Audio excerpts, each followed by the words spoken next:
Okay, I'm Lauren Blanco, and this is my persuasive speech for Comms 101. This is my audience, just one, and this is my speech. All right. My persuasive speech is on why Puerto Rico should be an independent state and no longer an independent country and no longer a territory of the United States. The outlier of this speech is that I intend to give you the status of Puerto Rico's economic and societal well-being, and then I intend to explain why, how the United States has been implemented in Puerto Rico's history, and then I want to kind of tie it all together.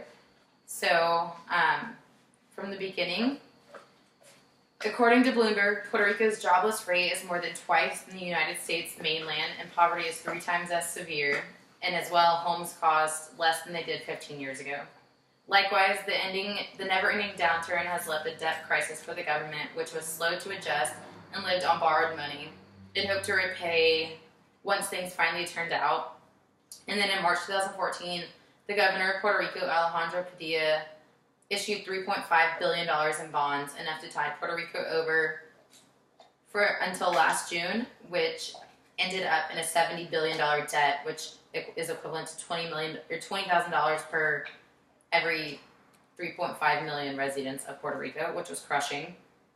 As well, Puerto Rico, which was quoted by, this is quoted by a professor of the Inter-American University of Puerto Rico, that Puerto Rico is not bankrupt, Puerto Rico's government is bankrupt. So Puerto Rico as a whole is not bankrupt, just its government. The first and foremost priority of Puerto Rico's government is to be an agent of job-creating momentum, and they haven't been able to do so in the last 5 or 10 years. So that's kind of an intro into Puerto Rico's economic status.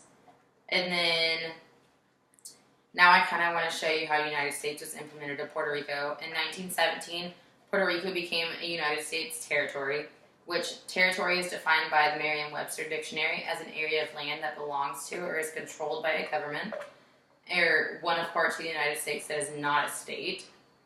In 1897, Spain granted Puerto Rico a charter of autonomy, which gave the island the right to its own legislature, constitution, tariffs, monetary system, treasury, judiciary, shipping industry, international trading rights, and coastal control. All of which was rescinded when the United States assumed ownership of Puerto Rico as an unincorporated territory of the U.S. pursuant of the Treaty of Paris. Since then, and continuing to this day, the U.S. has denied all the sovereign elements of the 1897 Charter of Autonomy. It lied to Puerto Rico with respect to their de facto membership in American society, declaring the U.S. citizens in Puerto Rican citizens of U.S. in 1917, then ruling that the U.S. Constitution did not apply to Puerto Rico, which was decided in a court case. And as such, the privileges and immunities of the U.S. Constitution did not exist on the island or an unincorporated territory. This meant that from 1948 and 1957, under Public Law 53, Puerto Ricans could no longer utter one word, sing a song, whistle a tune, or communicate anything against the U.S. government, or they'd be in prison for 10 years under conspiracy against the United States. Puerto Rico's status as a territory did not help its economic woes. While Puerto Ricans are American citizens, they can't vote, nor does the island's territory receive the same federal funds as the states within the United States. The Jones Act, which requires everybody in Puerto Rico to buy goods from an American-made ship with an American crew, limits business ownerships and jacks up prices. An interview conducted by a Puerto Rican business owner and native Puerto Rican kind of explains the firsthand of the Jones Act. He quotes, "It is limiting. I try buying from different countries, but things are so expensive that I actually have to go through the U.S. distributors to be able to purchase goods that are affordable to the economy here. So it's difficult. I don't know enough about the politics to know why it hasn't changed since it's such an old law.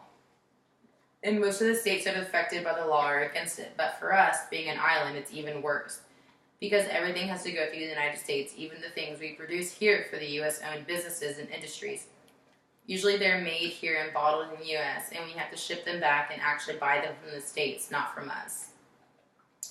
Now that you have an understanding of the United States' impact on Puerto Rico's economy, I want to kind of tie it all together.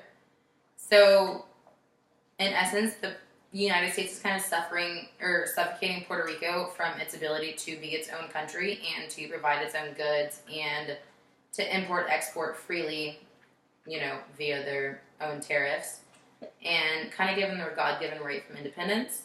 Mark Carlin, author of the article that I got most of my information from,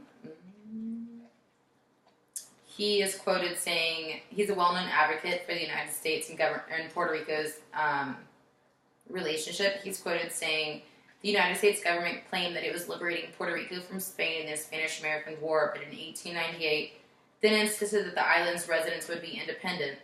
As soon as the island came under control of the United States, you document racism, military and economic interest, and rhetoric that justified United States colonization. You quote the New York Times at the time as writing, "It must be better for her, Puerto Rico, to come at once under the beneficent sway of the United States than to engage in doubtful experiments of self-government." Wasn't the United States in the same colonial racism of Spain that conquest predicted on allegedly taming the savages? In response, Joel Francois, previously brought into the speech, his initial response about the Jones Act, he was asked by Mr. Burry, the interviewee, "And you have to pay the extra cost implying the effects of the Jones Act?" Francois replied, "Of course, usually islands are more expensive in general, but I believe Puerto Rico is even more expensive because of that. Other islands of the Caribbean don't have the limitations of the Jones Act, and it might be part of what is making the economy unstable, or this crisis, but I don't know. It will help if it's changed. The average business owner in Puerto Rico is charged double to import and export, and then import their goods again. Puerto Ricans are forced by the Jones Act to pay double for the goods they are manufacturing. Instead of being able to import and export freely, they must sell their goods back to the U.S. and purchase them back at a stiffer price. This is benefiting the United States and hurting Puerto Rico even more. Puerto Rico is suffering greatly. One of the most influencing factors of Puerto Rico suffers is the United States' influence over the island. Through the implication of the Jones Act and the lack of beneficial influence from the United States, Puerto Rico is basically receiving the short end of the stick. The people of the U.S. are responsible for acquiring the necessary knowledge in order to be able to vote and influence the decision of the United States and their relations around the world.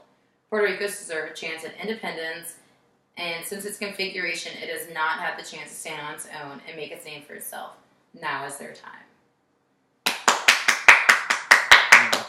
You're so gay. Oh my god, it's not turning off. It's locked. Hey, Professor.